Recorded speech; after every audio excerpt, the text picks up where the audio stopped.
Good morning.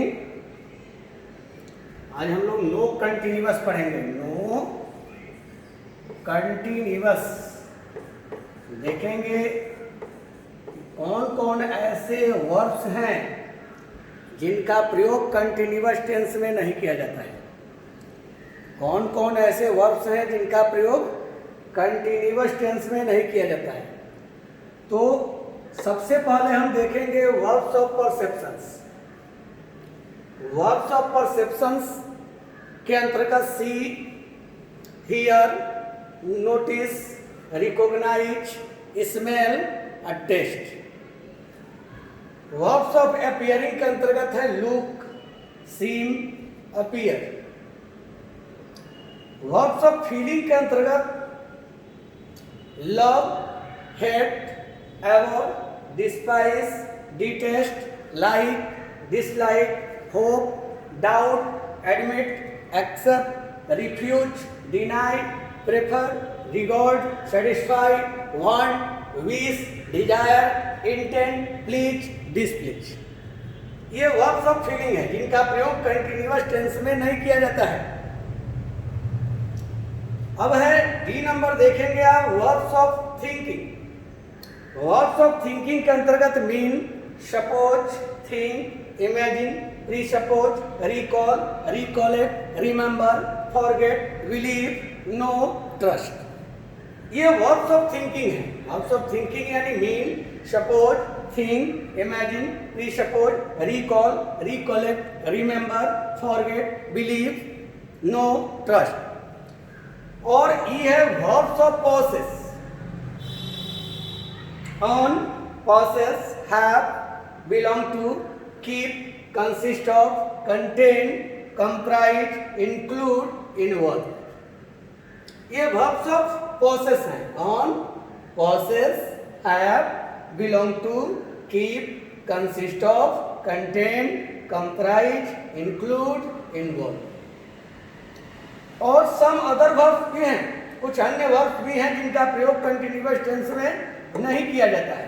some other verbs में equal, cost, deserve, depend, fit, owe, lack, matter, suffice, require, resemble, need, dare, sound and take. Equal, cost, deserve, depend, fit, owe, lack, matter, suffice, require, resemble, need, dare, sound, take. इनका प्रयोग continuous tense में नहीं किया जाता है। फिर से एक बार देख लेंगे कौन कौन ऐसे वर्ब्स हैं जिनका प्रयोग कंटिन्यूअस टेंस में नहीं होता है। सबसे पहले हमने कहा वर्ब्स ऑफ परसेप्शंस। तो इसमें see, hear, notice, recognise, smell, taste. हम इसमें देखते हैं सी के बारे में। ये जो आप सी को देख रहे हैं, सी का अर्थ जब देखना होता है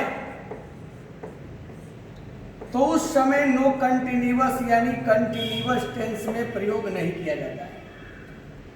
लेकिन यही सी मीट का अर्थ देता हो, मिलना का अर्थ देता हो, तो कंटिन्यूअस टेंस में हम प्रयोग करते हैं। सी अपने दो अर्थों के साथ, सी मीन्स देखना भी होता है, सी मीन्स मिलना भी होता है। सी का अर्थ जब देखना हो तो कंटिन्यूअस में प्रयोग नहीं करेंगे।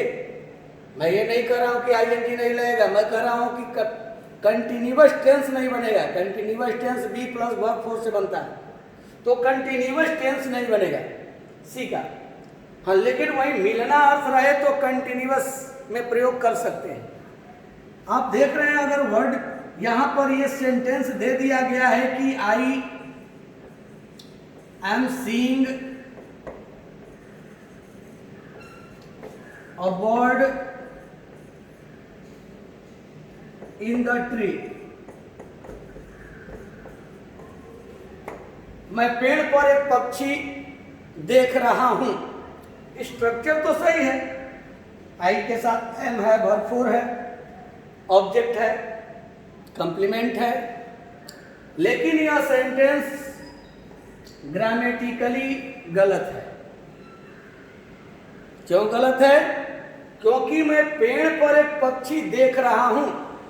और हम जानते हैं कि सी का प्रयोग देखना अर्थ में कंटिन्यूअस टेंस में नहीं होता है, और ये कंटिन्यूअस टेंस में प्रयोग किया गया है। तब तो इसे हम सिंपल प्रेजेंट टेंस में व्यक्त करेंगे और हम कहेंगे कि I see a bird in the tree, यानी मैं पेड़ पर एक पक्षी देखता हूं। यानी सी का अर्थ जब देखना हो तो आप प्रेजेंट कंटिन्यूअस या कोई भी कंटिन्यूअस टेंस में हम व्यक्त नहीं करेंगे, नो कंटिन्यूअस। अब हम ये सी का प्रयोग यहां देखना अर्थ आ रहा है और हमने प्रेजेंट कंटिन्यूअस से बना दिया, तो ये सेंटेंस गलत हो गया। तब हम इसको किस में व्यक्त करेंगे? तो सिंपल प्रेजेंट टेंस में, और हो गया I see a bird in the tree. लेकिन यही अगर सी का अर्थ मिलना हो, यदि हम कहते हैं कि आई एम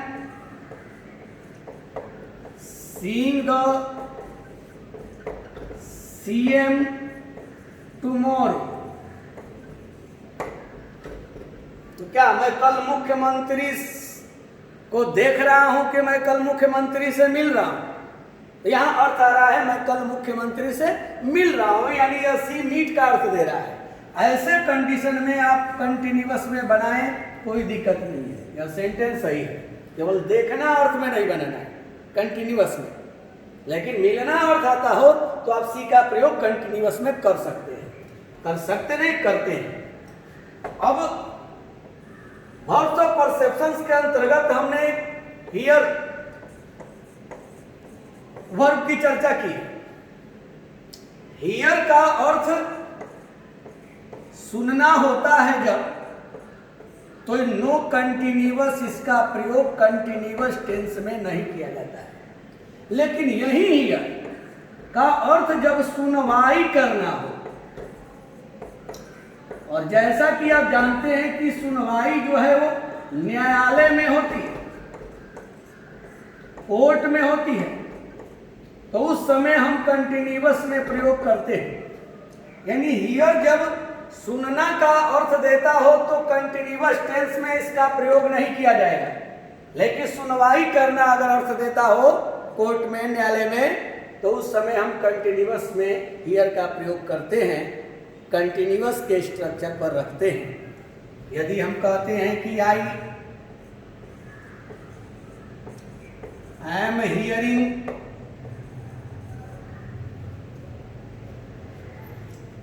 अ नॉइज, तो ये रॉन्ग है। मैं शोर सुन रहा हूं, तो शोर सुन रहा हूं हियर का अर्थ यहां सुनना है, और सुनना है तो कंटिन्यूअस में प्रयोग नहीं होगा। सिंपल प्रेजेंट में हम इसे व्यक्त करेंगे कि सुनता हूं, आई हियर अ नॉइज। लेकिन यही अगर हम कहें कि द जज is hearing my case today, जज आज मेरे मुकदमे की सुनवाई कर रहा है, तो हियर का अर्थ यहां सुनवाई करना जब हुआ तो आप कंटिन्यूअस में प्रयोग करें, नो डाउट, कोई संदेह नहीं है। यानी हियर का प्रयोग कंटिन्यूअस में होगा। कब? जब सुनवाई करना अर्थ होगा कोर्ट में, न्यायालय में, तो उस स्थिति में हम हियर का प्रयोग कंटिन्यूअस के स्ट्रक्चर पर करेंगे। लेकिन जब सुनना अर्थ आता हो जहां, वहां हियर वर्ब का प्रयोग कंटिन्यूअस टेंस में नहीं करेंगे। इसी तरह वर्ब्स ऑफ परसेप्शंस में ही हम देख रहे हैं स्मेल वर्ब को।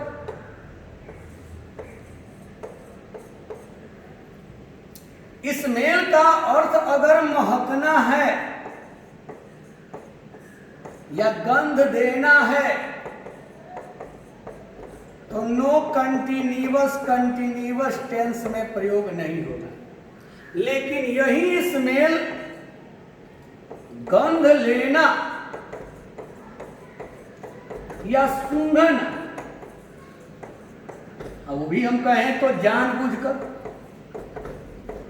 अगर जानबूझ करके आप नाक के पास ले जाकर या नाक ले जाकर अगर जानबूझ के आप सूंघ रहे हैं,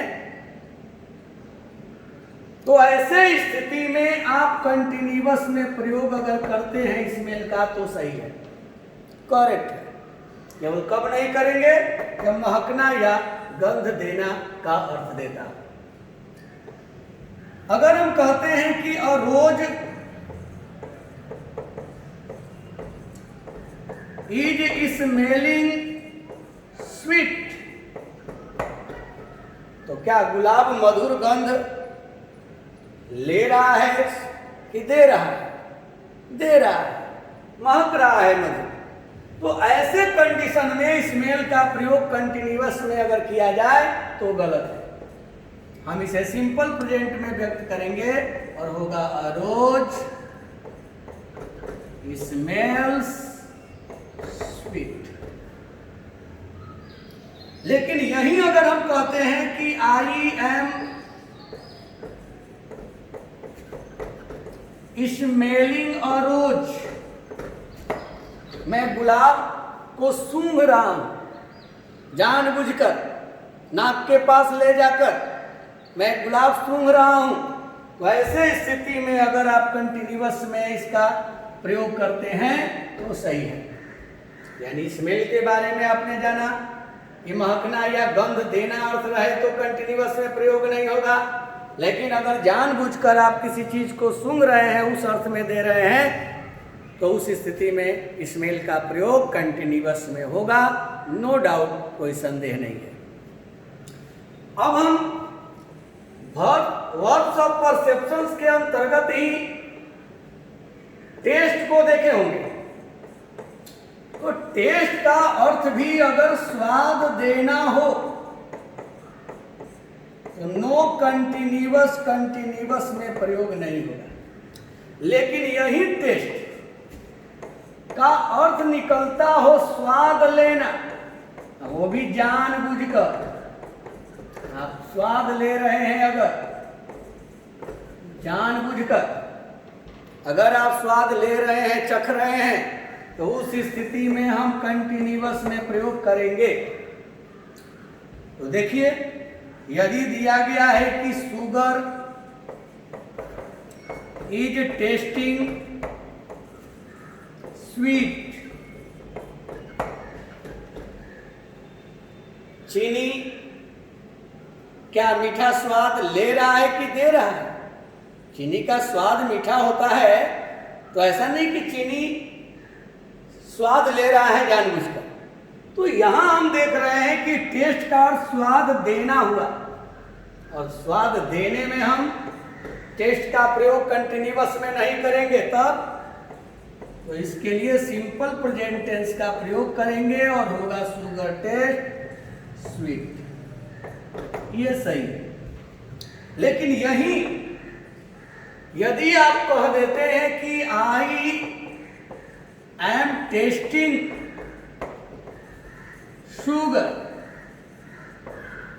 यहां मैं चीनी का स्वाद ले रहा हूं, मजा ले रहा हूं, मैं चीनी को चख रहा हूं, और ऐसे स्थिति में अगर कंटिन्यूअस में टेस्ट का प्रयोग किया गया है,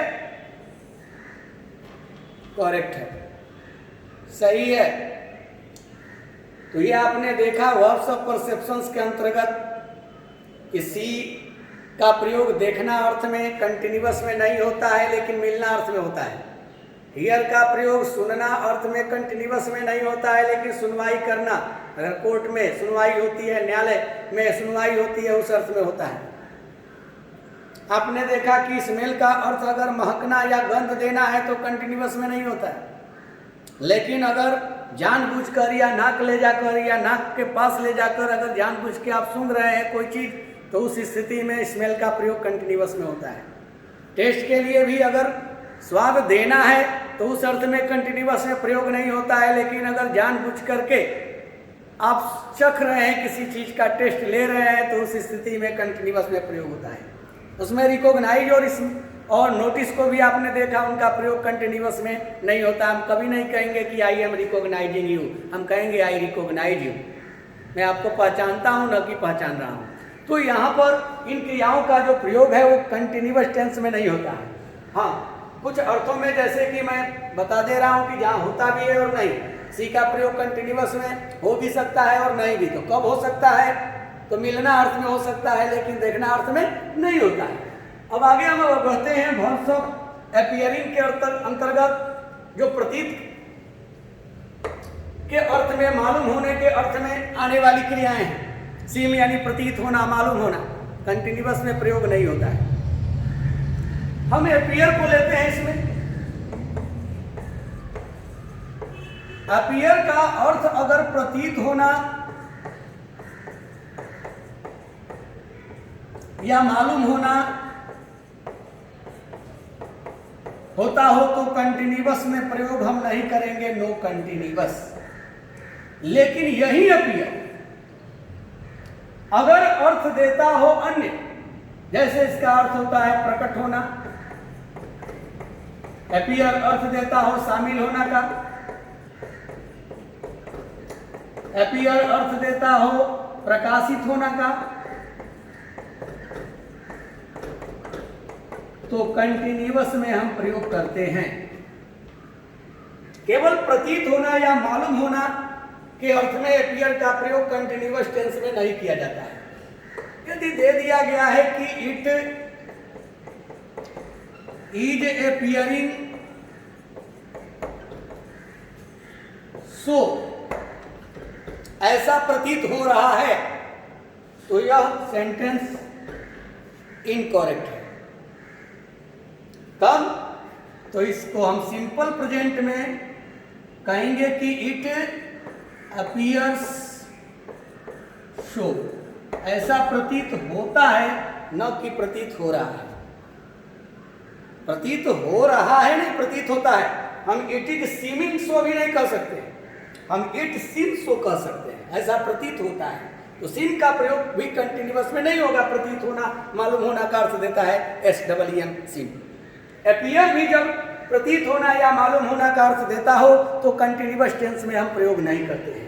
लेकिन यही अगर अन्य अर्थ, जैसे प्रकट होना अर्थ आ जाए, शामिल होना अर्थ आ जाए, प्रकाशित होना अर्थ आ जाए, तो उस स्थिति में कंटिन्यूअस में हम प्रयोग करते हैं, नो डाउट। यदि हम कहते हैं a new artist is appearing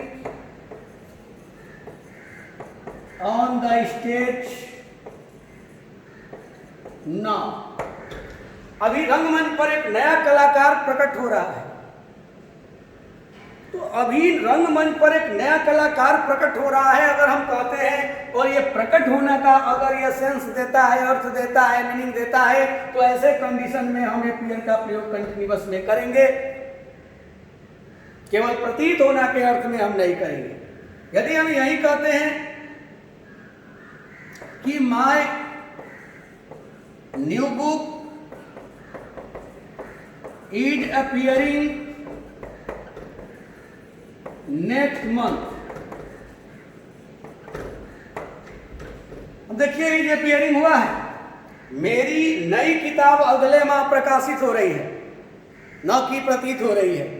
तो मेरी नई किताब अगले माह प्रकाशित हो रही है, अगर अपीयर प्रकाशित होना का, पब्लिश का अगर अर्थ देता है तो कंटिन्यूअस टेंस में इसका प्रयोग होगा, गलत नहीं है। कब नहीं होगा कंटिन्यूअस में अपीयर का प्रयोग? तो प्रतीत होना या मालूम होना के अर्थ में हम कंटिन्यूअस में प्रयोग नहीं करते हैं।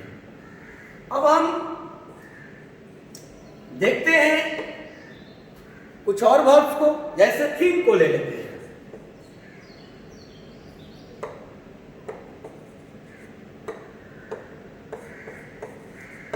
अब ये जो थिंक है, थिंक का अर्थ अगर विचार रखना है तो नो कंटिन्यूअस, कंटिन्यूअस में थिंक का प्रयोग नहीं होगा। लेकिन यही थिंक का अर्थ अगर भविष्य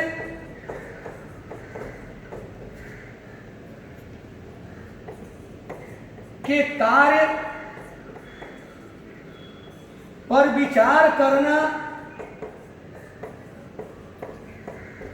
या सोचना अगर होता है तो उस स्थिति में हम कंटिन्यूअस में प्रयोग करते हैं। अब देखिए, जैसे सेंटेंस अगर दिया है कि आई एम थिंकिंग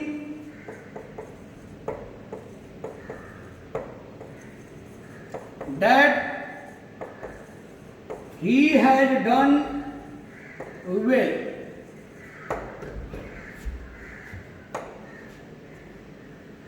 अब देखिए, क्या मैं सोच रहा हूं? नहीं, मेरा विचार है, मैं विचार रख रहा हूं अपना कि उसने अच्छा किया है, उसने जो काम किया है अच्छा है, वह अच्छा किया है, इस पर मैं अपना विचार रख रहा हूं। और विचार रखना जब अर्थ होगा तो ये आई एम थिंकिंग नहीं होगा, कंटिन्यूअस में प्रयोग नहीं होगा। इसे हम सिंपल प्रेजेंट में व्यक्त करेंगे और हम कहेंगे आई थिंक, मेरा विचार है, मैं अपना विचार रखता हूं, दैट की क्या, ही हैज डन वेल, उसने अच्छा किया है। हम इस पर अपना विचार रख रहे हैं, और विचार रखना अर्थ में कंटिन्यूअस में प्रयोग नहीं होता है, थिंक का प्रयोग कंटिन्यूअस में नहीं होगा। लेकिन यही भविष्य के लिए, अगर कोई कार्य करने के लिए या सोच रहे हैं, उस पर विचार कर रहे हैं भविष्य में कार्य को करने का, तो उस समय आप कंटिन्यूअस टेंस में प्रयोग कर सकते हैं। अब जैसे अगर हम कहते हैं कि I am thinking to buy your car, मैं एक कार खरीदने के लिए सोच रहा हूं। I am thinking to buy your car, मैं कार खरीदने के लिए सोच रहा हूं। क्या कार पर अच्छी है, पुरानी है, ऐसा कोई मैं विचार नहीं कर रहा हूं, विचार रख नहीं रहा हूं उस पर, बल्कि मैं विचार कर रहा हूं अभी भविष्य में कार खरीदने के लिए। और भविष्य में कार्य को करने के लिए अगर हम विचार कर रहे हो या सोच रहे हो तो आई एम थिंकिंग होगा, कंटिन्यूअस में हम प्रयोग करेंगे, और ये सही है। तो इस तरह से जो हम वर्ब्स बताए हैं, जिन जिन वर्ब्स का प्रयोग कंटिन्यूअस में नहीं होता है, वो आप ध्यान में रखेंगे। जैसे हमने कहा है कि लव, जितनी है फीलिंग्स, वर्ब्स ऑफ फीलिंग्स के अंतर्गत है। वर्ब्स ऑफ फीलिंग के अंतर्गत लव है, हेट है, अबोर है, डिस्पाइस है, डिटेस्ट है।